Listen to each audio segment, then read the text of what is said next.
It's 4 days before the rally. Jerry Ball arrives to supervise the preparation of his ex-works 180B SSS Datsun. With car in the driver's seat, teamed with Wayne Gregson as navigator, he's confident car will take out the event.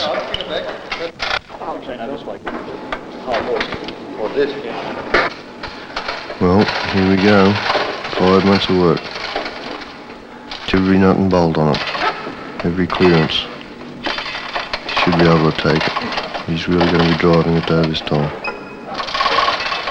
There's nothing more we can do though. If it won't take 7,500 revs, it won't take it. It's all in the hands of the gods. Check the gearbox, it should be okay. Shouldn't be any worries there at all. Clutch is okay. Boys have really worked their heart out on it. Really have. Should be okay. Trouble is you never know. You never know. You can check everything. There's always that one little thing that escapes you. We'll be right. We'll definitely get there. Greg can definitely do it, I know that. No worries at all. Well, just keep on working, I suppose. Just keep on working.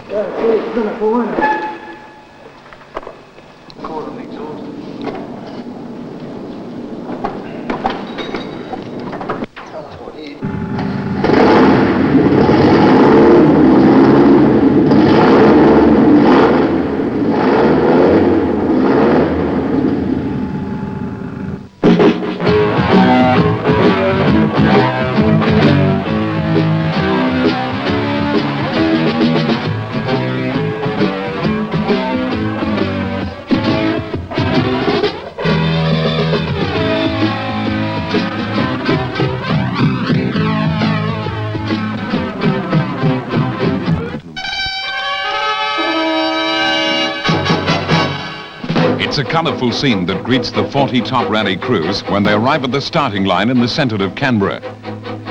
Thousands have gathered to see the start, and there's a sense of excitement as the cars wait to be flagged away. Last year's winners and rally favourites, Greg Carr and Wayne Gregson, have pole position. They know this rally will be won by seconds, and one mistake could cost them the event. Second position goes to George Fury and Monty Suffren in their powerful works car, a Datsun 710 SSS. Fury knows he has a good chance of winning and plans to push Carr into making that mistake. Third off the line, the Marlboro Holden dealer team's entrant, a Holden Gemini, crewed by Dave Morrow and George Shepherd. The Gemini is making its first appearance, and both Dave and George are confident it will do well in a rally such as the Castron International. Next, Ross Dunkerton, Australian Rally Champion of 1975 in the Works 260Z Datsun. He too is after the trophy, and teamed with Jeff Beaumont has a good chance of winning it. Barry Ferguson, 7 times New South Wales champion and Southern Cross winner with Lindsay Adcock alongside, also has a strong winning chance in his Datsun 1600 powered by a 2.4-litre engine. First Lancer on the line is driven by Doug Stewart, captain of the Mitsubishi Works team. Stewart, ultra-quick in this type of rally, has teamed up with Canberra's Freddie Gazentas, and they will prove to be strong contenders for the winner's circle. As each car comes to the starting line, it's easy to see the cream of Australia's rally crews have gathered for this prestige rally. Stuart McLeod, twice runner-up in this event. Dean Rainsford, in his immaculate Porsche Carrera, starts in 8th position. Evan Green, well known in the motoring world in the fierce-looking Brut Alpha GT, has to drive with a lacerated right hand, but he's confident he will do well in his works car. Before the first car has set off on the first competitive section just outside of the city, everyone knows it's going to be a battle of the giants in the Castrol International Rally.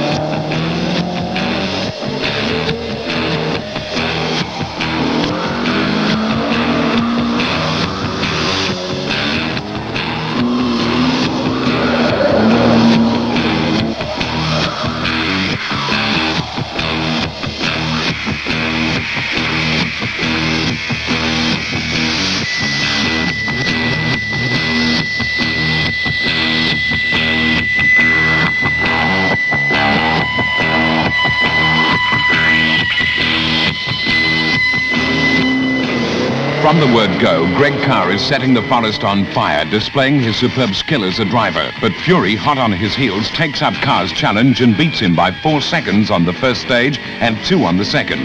The duel is on. There are over 700 kilometres to go through some of the toughest rally country in Australia. And with every section timed to the second, no one can afford to back off.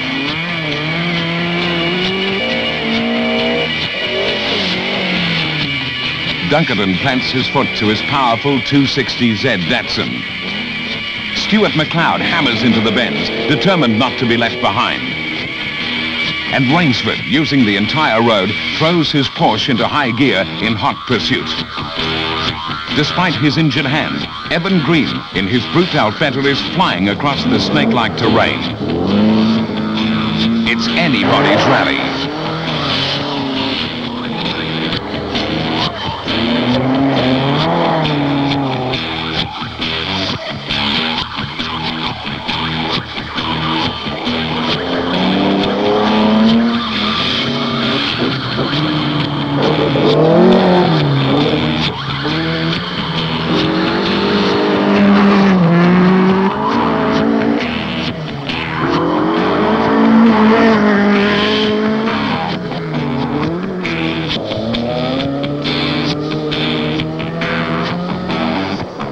Despite Carr's knowledge of the terrain, Fury continues to widen the gap between them. Carr can sense the rally slipping through his fingers, but's refusing to give up, and he keeps Fury within striking distance.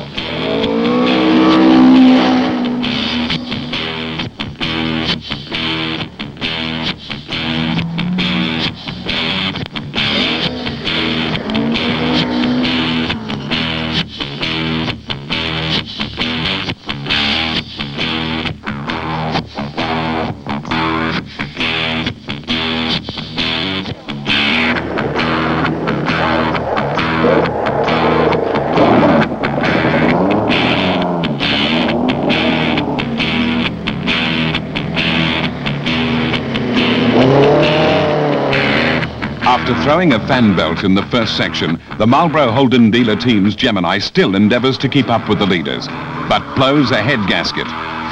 Shepherd and Morrow are out of the rally.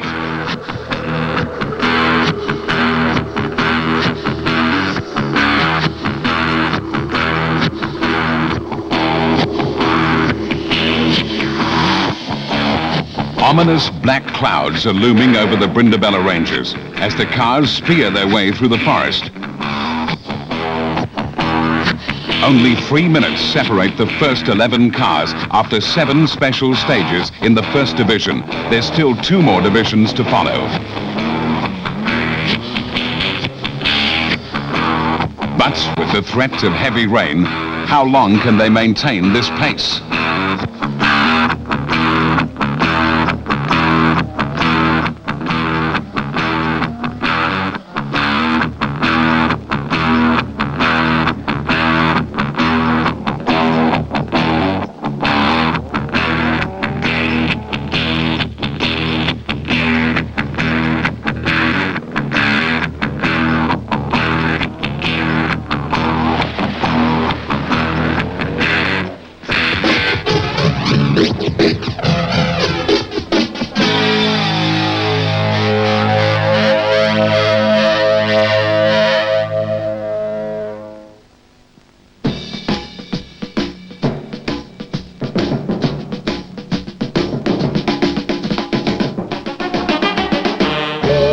The rain is at its heaviest as the leaders move into the next section of Division 1, Pierce's Humps.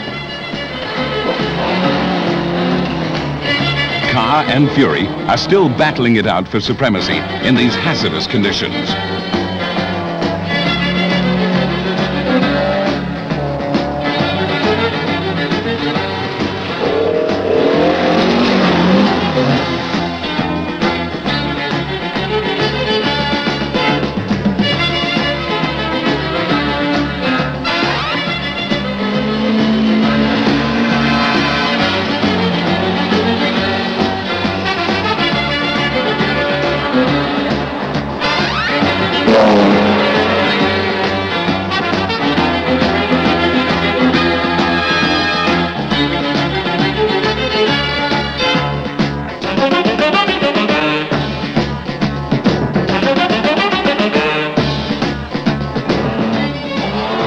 visibility is down to zero, and the field struggles to maintain their positions in the rally as they race down into the bowels of the forest.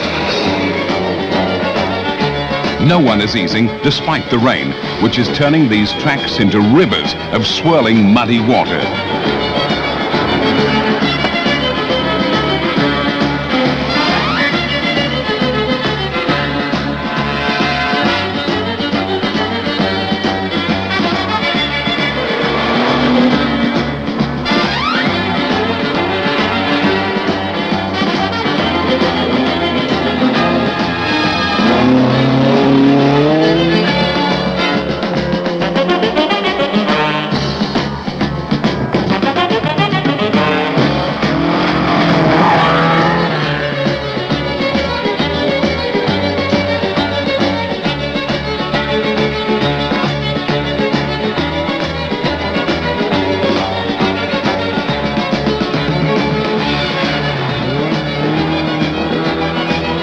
Crowds are refusing to disperse. Instead, they seek what little shelter there is near the tracks, not wanting to miss any of this wet but spectacular action.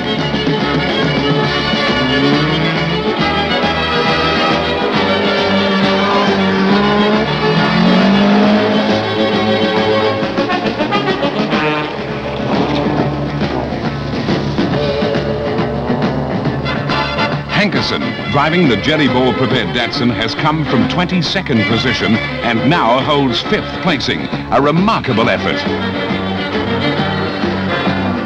Word has come through that Fury has had a puncture on the closing stages of Division 1, reducing his 51-second lead over Carr to 9 seconds. Carr is getting closer.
It's the second division of the Castrol International.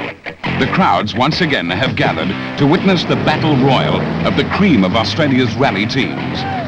The cars ploughed through Condo Creek Crossing, now swollen by the earlier torrential downpour, much to the delight of their audience.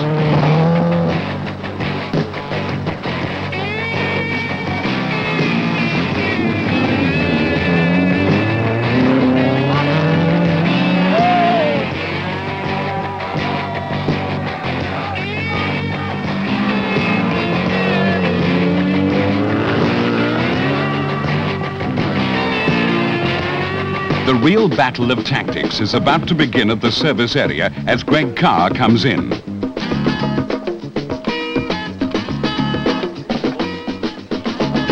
This is the moment he's been waiting for.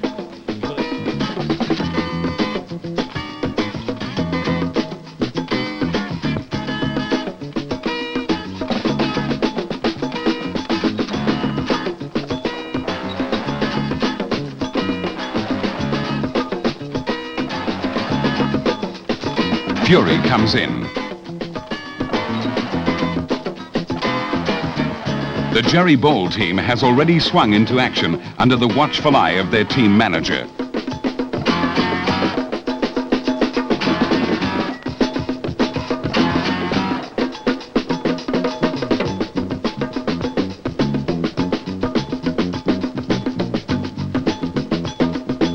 Fury finds out that Carr has now taken the lead and consults with team manager Howard Marsden while the service crew works frantically on his car.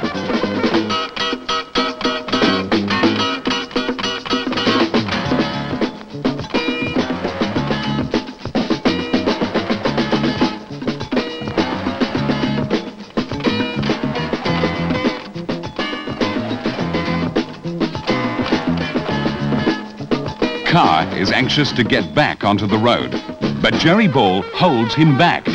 He wants Fury makes his move.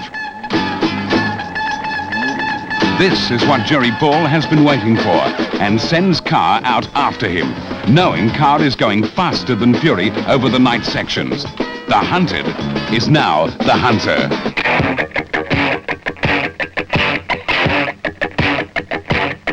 Meanwhile, back at Condor Creek, the drivers find that it's easy to get into the creek, but not so easy to get out.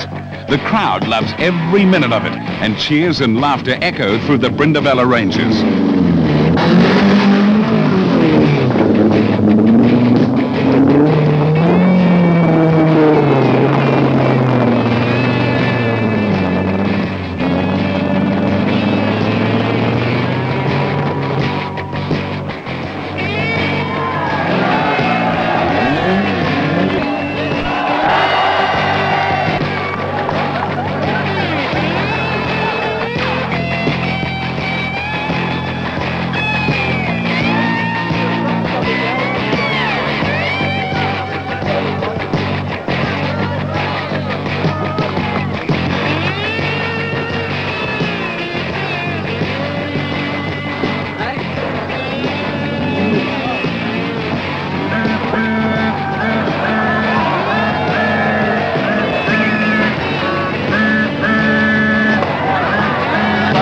The casualty list grows as the cars limp into the service area. The pace of the rally is starting to tell.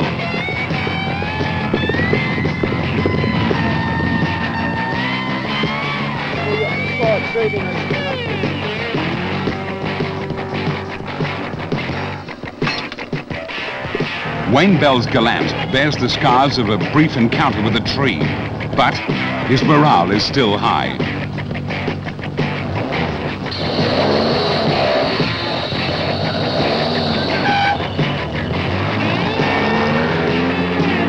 Much to the disappointment of rally fans, Ferguson blows his motor. He comments that he'd rather save his car for 1977. Peter Werrett is also bearing the scars left by a tree on the driver's side of his car. The going is tough.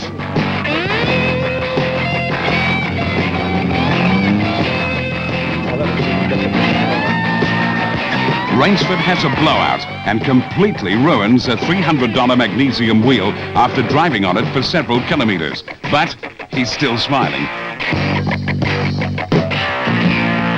Division 2 is coming to a close as the field moves into the night, with Carr holding a 1-minute, 49-second lead over Fury.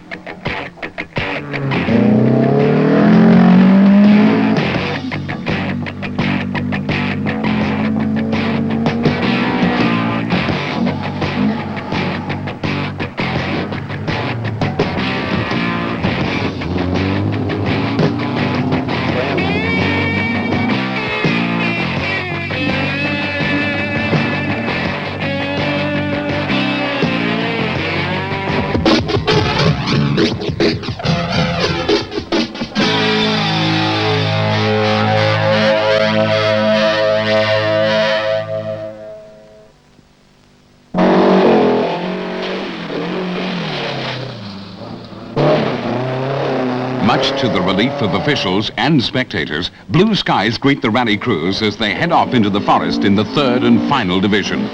Carr, once again rally leader, sets out in pole position, determined to stay in front. But Fury has other ideas and sets off in an all-out effort to catch him.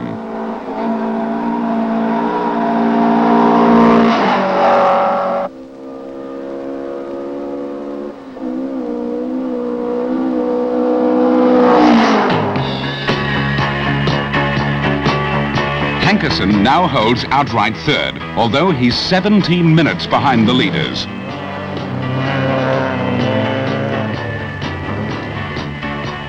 Close behind behind comes Dunkerton in 4th position.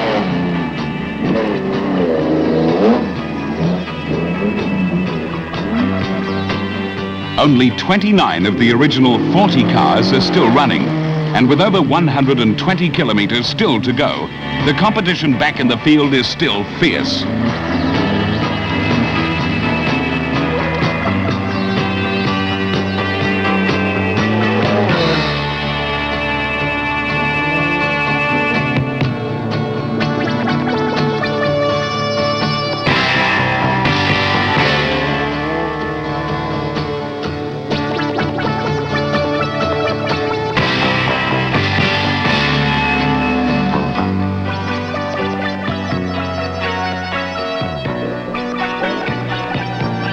The duel continues as Fury inches his way closer to Carr, then slashes 43 seconds off his lead after 7 special stages.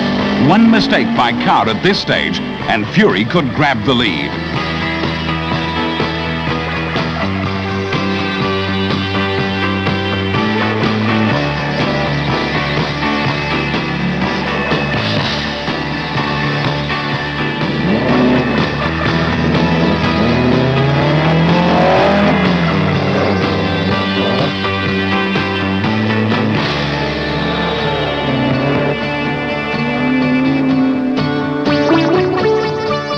Crews are revelling in the daylight conditions, throwing their cars into the corners, anxious to make up lost time for the previous night.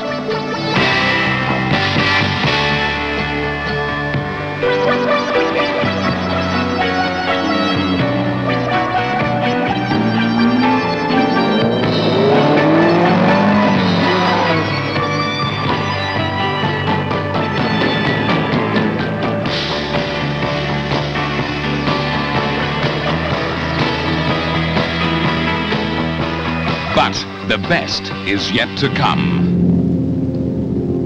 A small piece of vertical real estate that makes drivers wonder why they ever took up rallying. The mine shaft.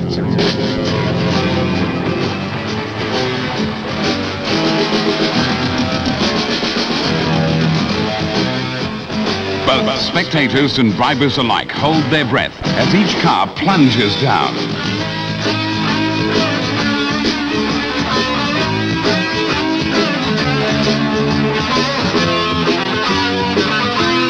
Bruce Cheeseman descends to the bottom of the mine shaft, only to find that what goes down doesn't necessarily come up again, and he comes to a crunching halt after bending a steering rod.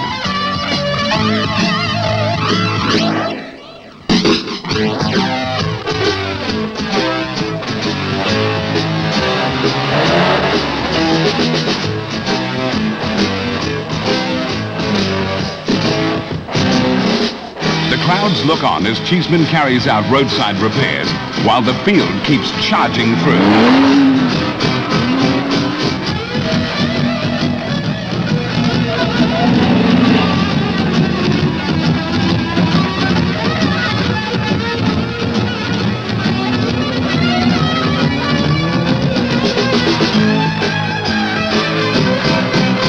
Cheeseman is back on the road and joins the field again as they move into the closing stages of the rally.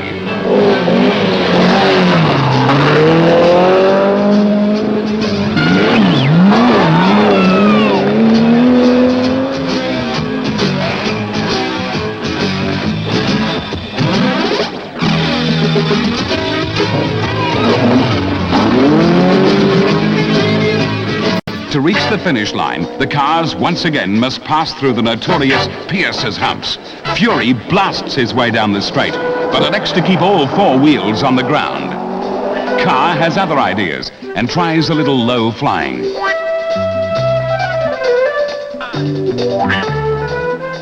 Hankerson has the same idea.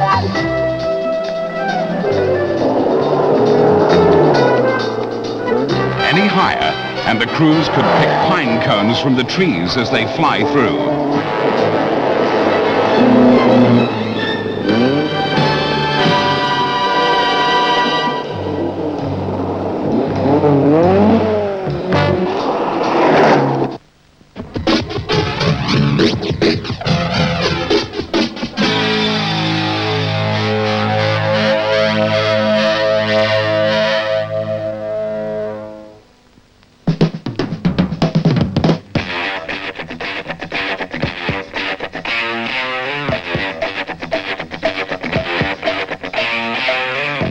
drama is not over by any means, as Fury, determined to win at any cost, takes another 20 seconds off Carr's lead.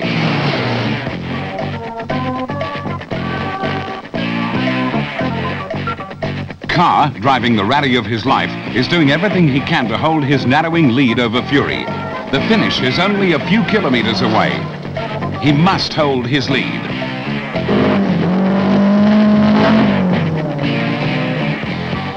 Hankerson in third position has his hands full too, getting the push from Dunkerton, who's close behind in fourth placing.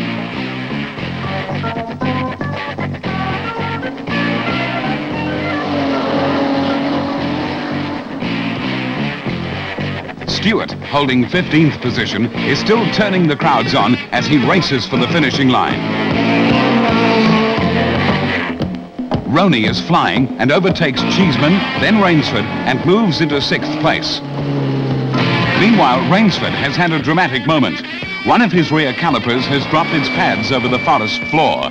He's going a little slower, but still holding on to 7th position.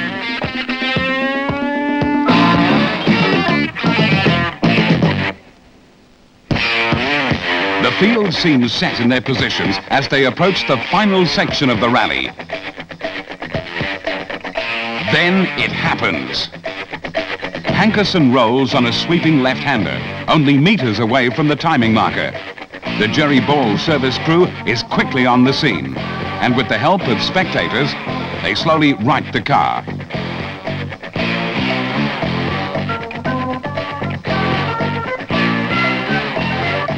Hankerson is still dazed and tries to get back into the wrong side of the car, but realizes his mistake.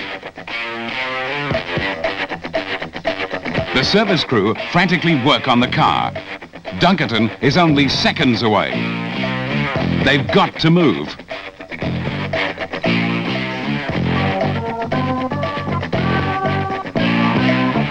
The car shudders back into life, and Hankerson is back in the rally.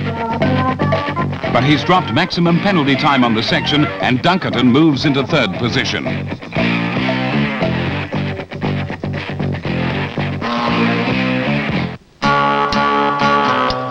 The sweet taste of victory is once again Carr and Gregson's as they cross the finishing line. For them, the rally is over, finishing a mere 45 seconds in front of Fury. Undoubtedly, the climax of the most exciting rally ever seen in Australia. Fury, perhaps the real hero of the rally, accepts defeat like a true champion.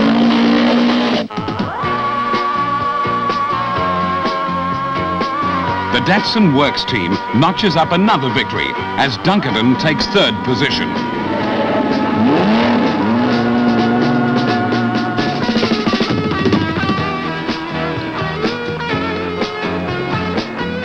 One by one, the cars file through to the applause of the crowds. The fact that they've crossed the finishing line makes them winners in their own right.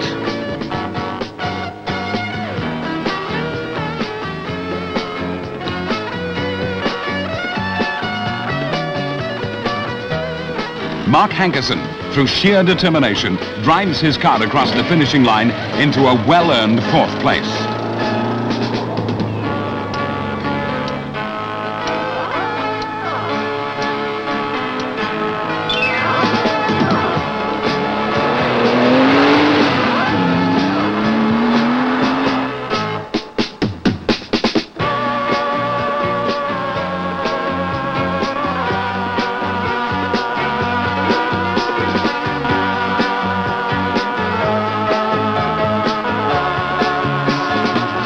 The Castrol International Rally is over, but the real success lies not in the individual results, but in the increase in public awareness of rallying.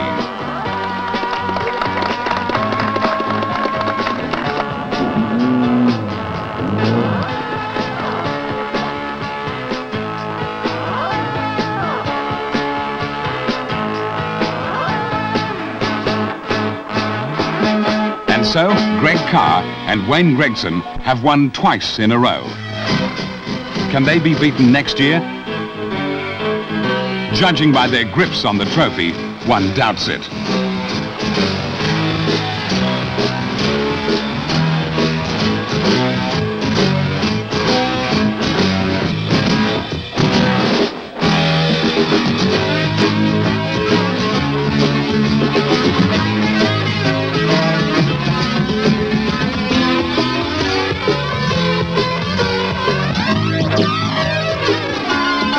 it.